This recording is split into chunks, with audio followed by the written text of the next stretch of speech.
Happy Christmas, y'all. On my way to pick up my mother. I'm really thrilled to have her over because she hasn't seen my new place. I'm out here in Olympia. So I wanted to talk about my own experience with getting a vasectomy and kind of some things I encountered with it that I didn't expect to. Of course, it has its perks because I think most of us have had little pregnancy scares.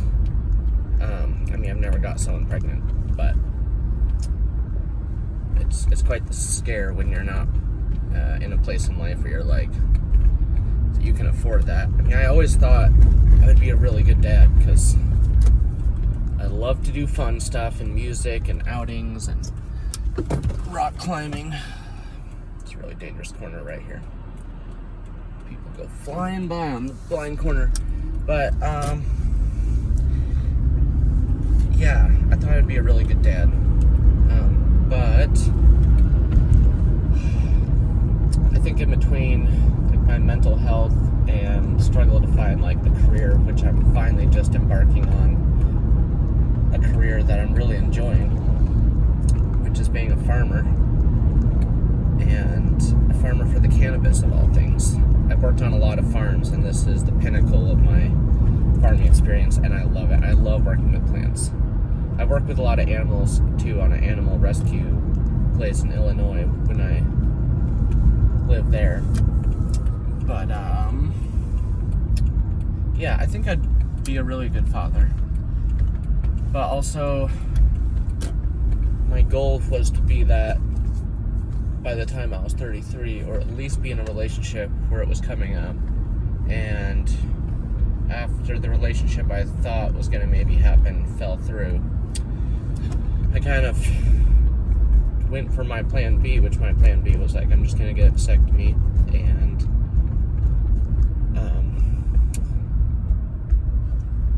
being progenitor must just not be for me.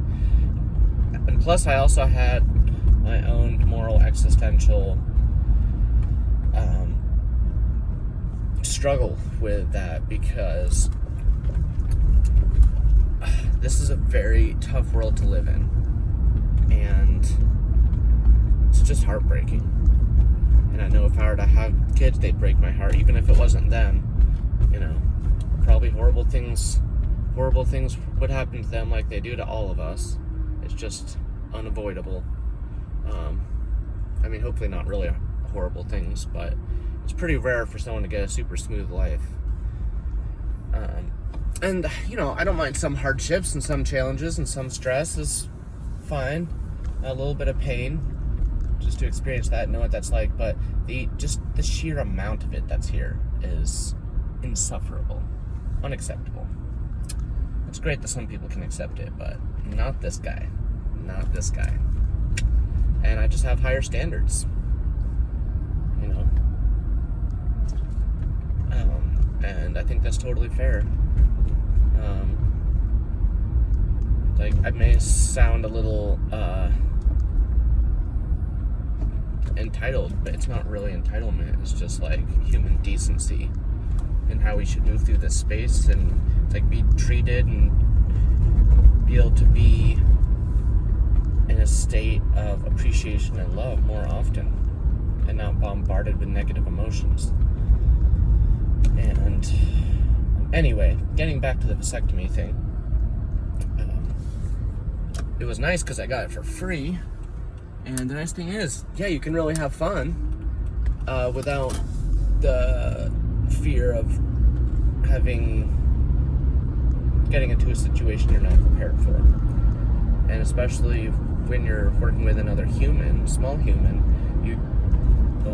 I really want to give them the best possible experience I could. I can, and I do believe I can, but I did what I did.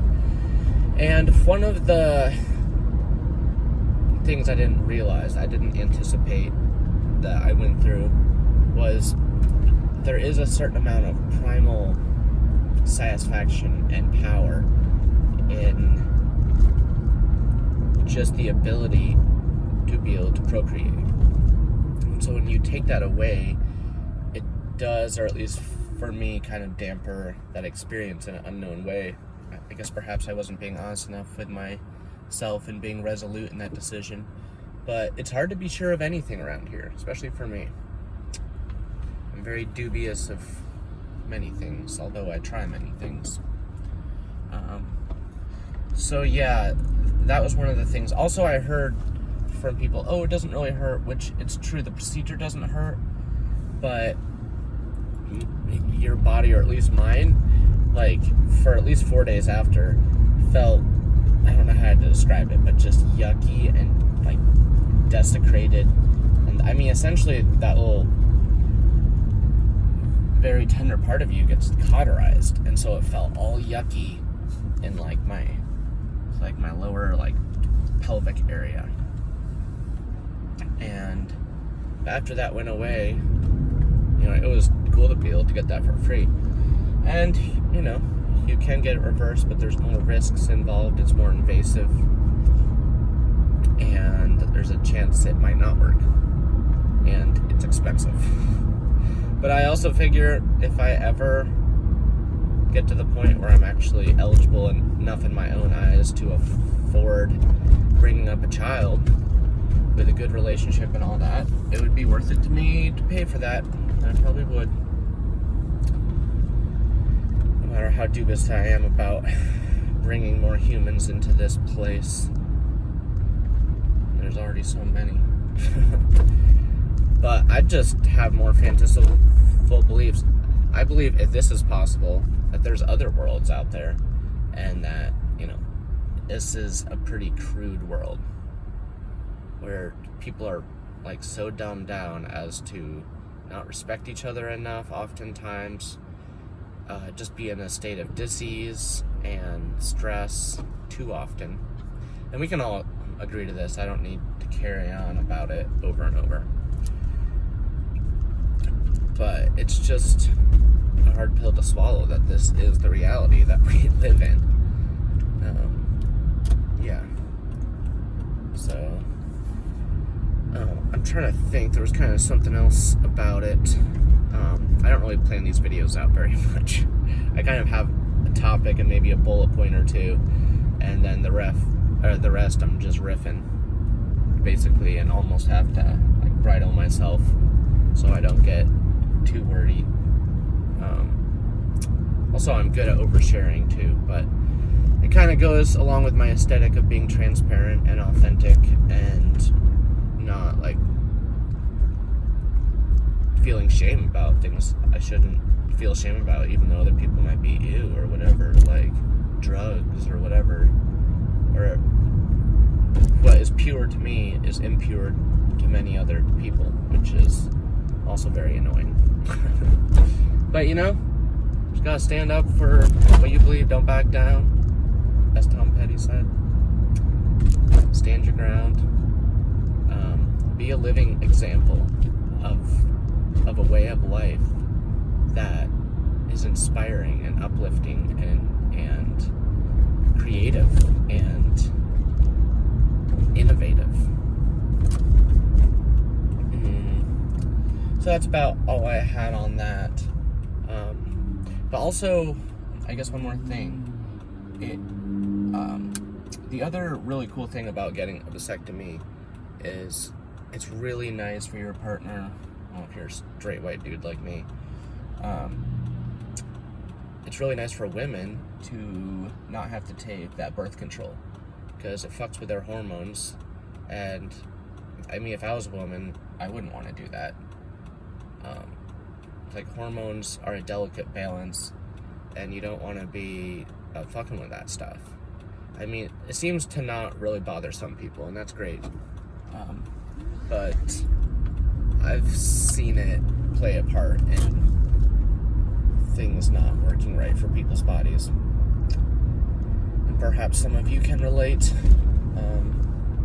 Yeah, because we don't really know what we're doing when we're messing with our hormones like that, and it affects different people differently, of course.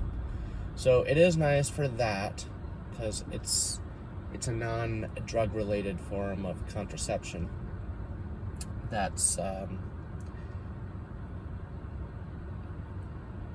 like at least one that's more effective than others. And yeah, so I recommend it, and I also don't recommend it, like many things. But, you know, I try to enjoy the perks of it, even though as like fate seems to have it. Yeah, I don't really get it a whole lot now that I did that. So a lot of women are like wanting to have a kid and settle down, like the traditional procreating. It's like traditional might be triggering to those who are not trying to be normies, but let's face it, it's a normie thing to procreate. That's all I'm saying. And a lot of women want that, which I don't blame them. There's the part of me that is nurturing and would love to do that. So I get it. But it's very rare that someone can have a partnership where they're really just with their partner, and of course maybe you have a dog or a cat and a bunch of plants.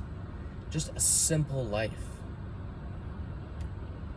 with love and gratitude and appreciation and creativity and a lasting like relationship that actually grows and gets better over time, that ages like fine wine.